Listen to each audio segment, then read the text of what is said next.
Thank you for the nice introduction. I'm Fang Yuan, a chemist from Office of Lifecycle Drug Products in OPQ. My presentation is GDUFA-II pre-NDA program updates and tips for success from OPQ perspective. My presentation will cover updates on GDUFA-II pre-NDA submission metrics, followed with tips and case studies for pre-NDA submissions, and take-home messages. Let's have an overview of pre-NDA's granting line trends by fiscal years. As of February 28, 2021, we have received 353 pre-NDAs, and with 242 granted, including 208 granted by OPQ. The blue dashed line indicates the number of the pre-NDAs received in each fiscal year.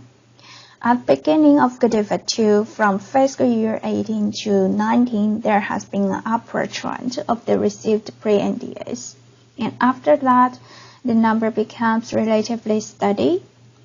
For fiscal year 21, we have only collected data from the first 5 months, which is about 2 quarters and nearly half of the year.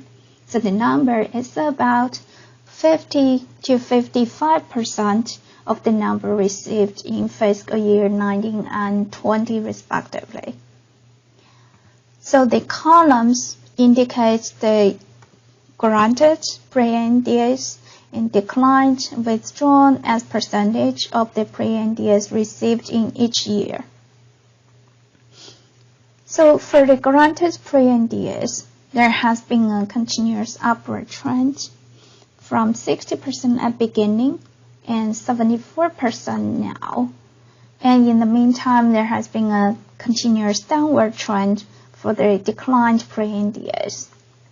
It indicates that the quality of the pre-NDA meeting packages has been continuously improved because the applicants become more and more experienced with the pre-NDA program, with better understanding of the agency's expectation of the meeting packages. So among the 353 received pre-NDAs, most of them are PDUFs. There has been only 8% of the received and 6% of the granted are PSUFs. However, as we have received more than 300 of PDUFs in the past few years, those products under development may become ready for end filing or at least close. So we are expecting an increase of PSUFs in the incoming years. Based on the product complex category, 44 out of 353 received pre-NDAs are for non-complex products, and among those, only 9 has been granted because they fulfill the definition of other products where complexity or uncertainty concerning approval pathway or possible alternative approach would benefit from early scientific engagement in GDUFA-II commitment letter. And the granting rate for non-complex products meeting requests is 20%, while 309 of those meeting requests are for complex products. And the granting rate for a complex product meeting request is 75%.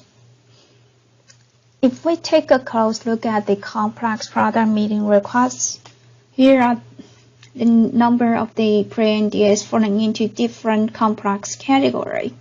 So more than half of them are with complex routes of delivery.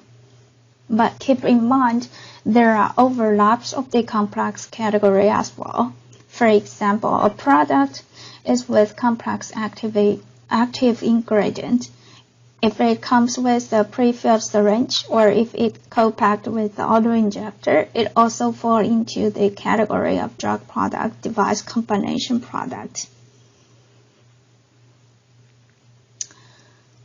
So the overall granting rate for pre-NDAs received under GDUFA-II as of February 28, 2021 is 69%. So what are the common reasons for denial of a pre-ANDA meeting request?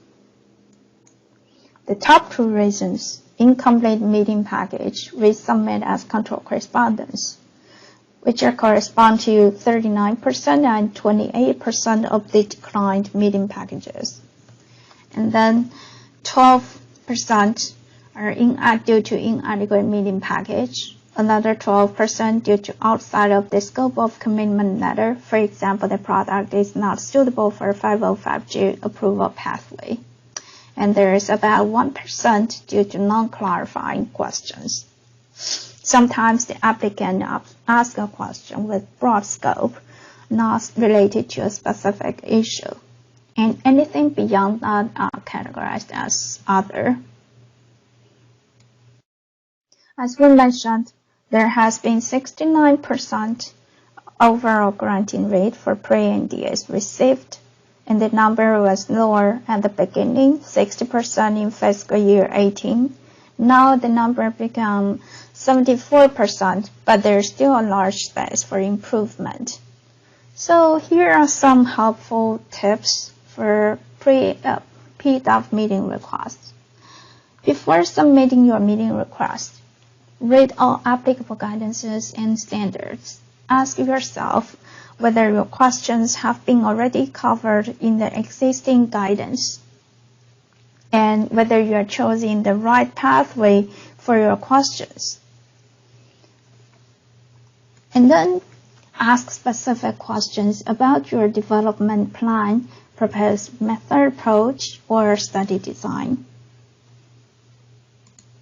And bring up your own proposal with proper justification, preliminary data as needed to support your proposals.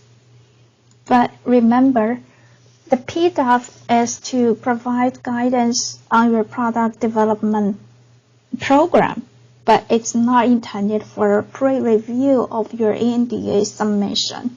So do not dump your development study reports and all the study results in the meeting package.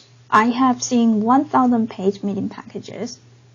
It's not going to be helpful, but it only dilutes the focus, and it also is a waste of your time and the assessor's time. Do not ask review issues. Example would be acceptability of the acceptance criteria for specification, acceptability of the study results. Those questions are review issues and cannot be, the assessor cannot comment on it without seeing the full ANDA submission.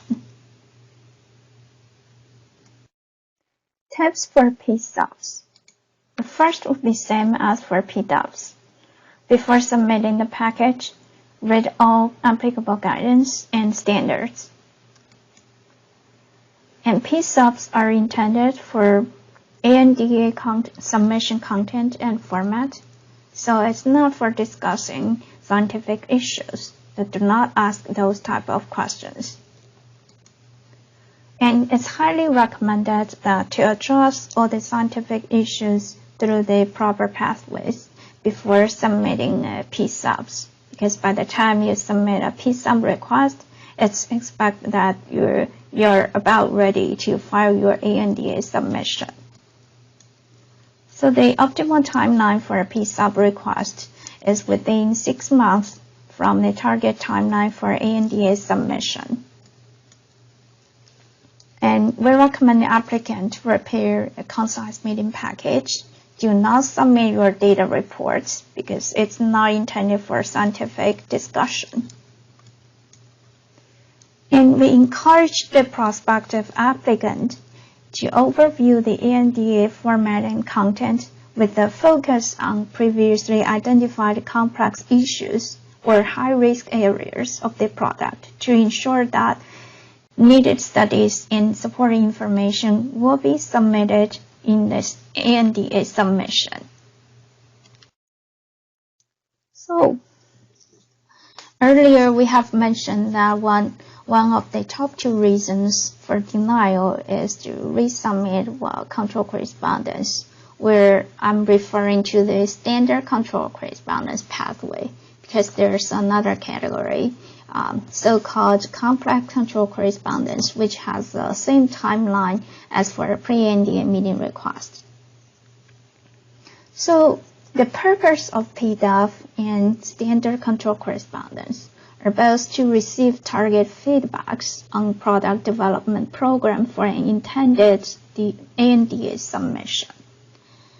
And for PDUF, the response will be sent within 120 days from the receiving date, whereas for standard control correspondence, the response will be sent within 60 days from the receiving date. The PDUF are mainly for complex products or other products with complexity or uncertainty concerning approval pathway or possible alternative approach, which would be benefit from early scientific engagement as defined in GDUFA-II commitment letter.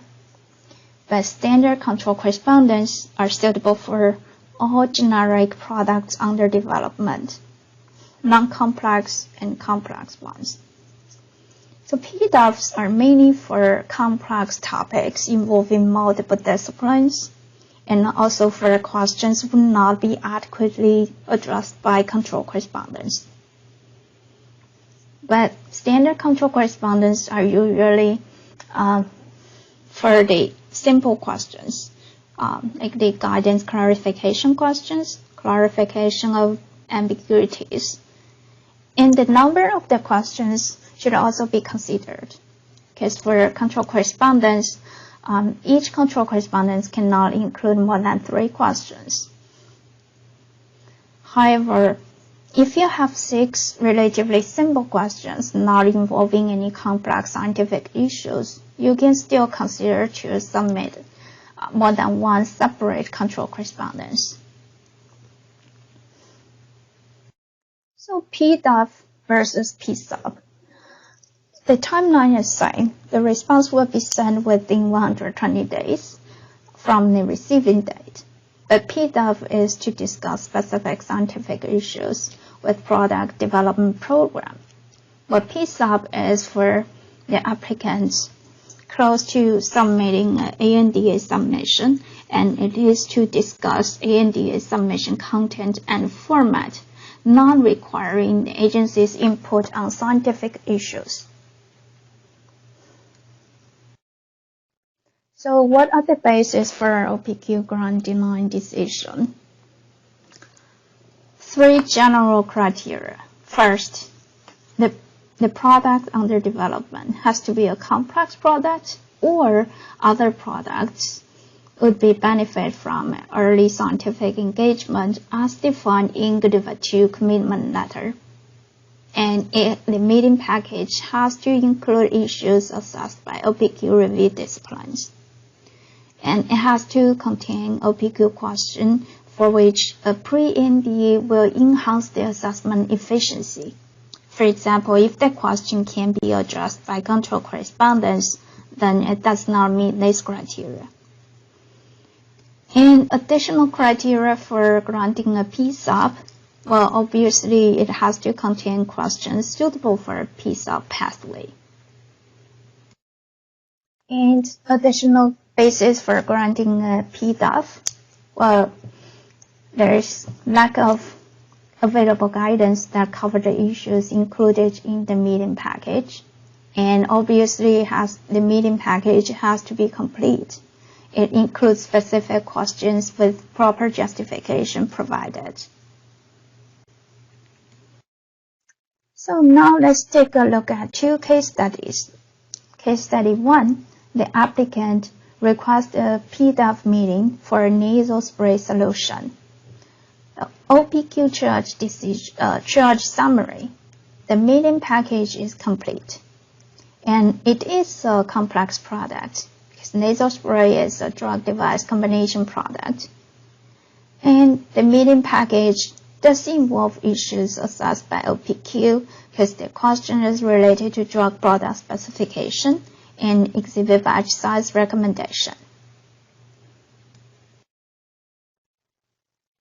But does the meeting package contain at least one OPQ question for which a pre-NDA meeting would significantly enhance the assessment efficiency? No, because the first question, drug product specification acceptance criteria, is a review issue. It's not a proper pre-NDA question. And the exhibit batch size recommendation is a typical question for standard control correspondence.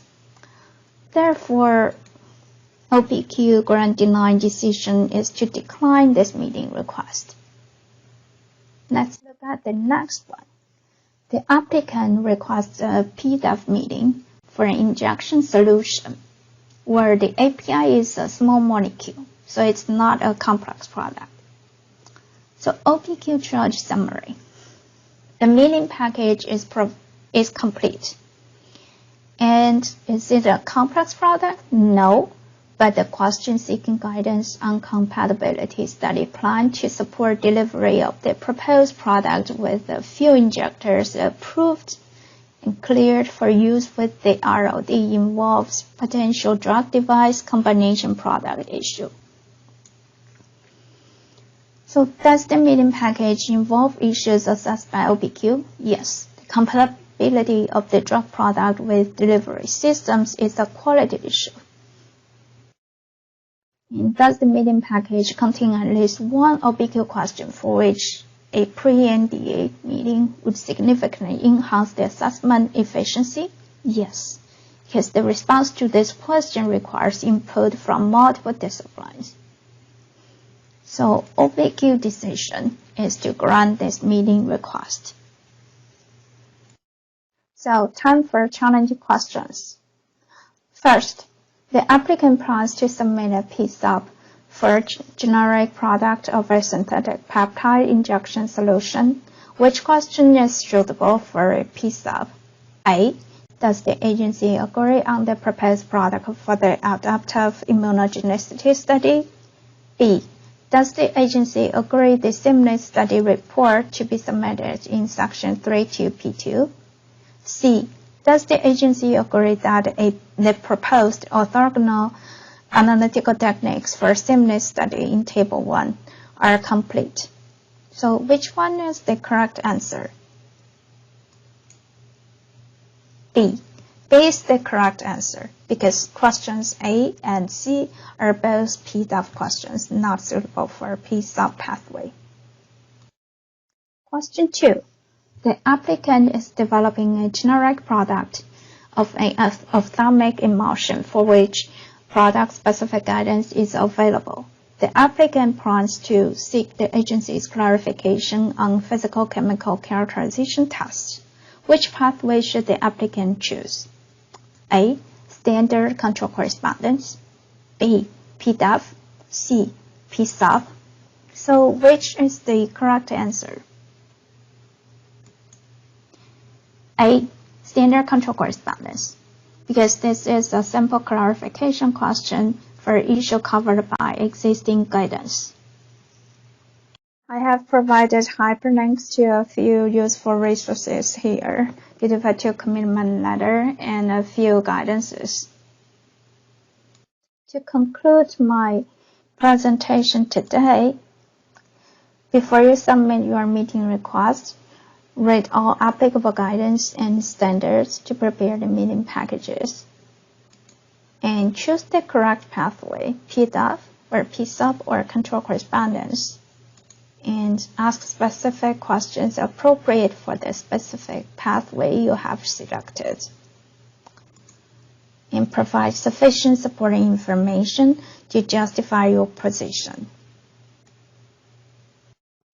I'd like to thank my office leadership, Susan Rosenkrantz and Jeffrey Wu, for their support and input to this presentation, and my colleagues in OPQ Pre and DHRH team, Rongzuo Xu, Robert Hellenberg, and Derek Offel.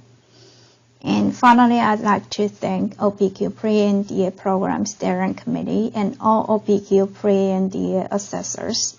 And thank you all for your attention, my audience. I'm happy to take any questions during the Q&A session.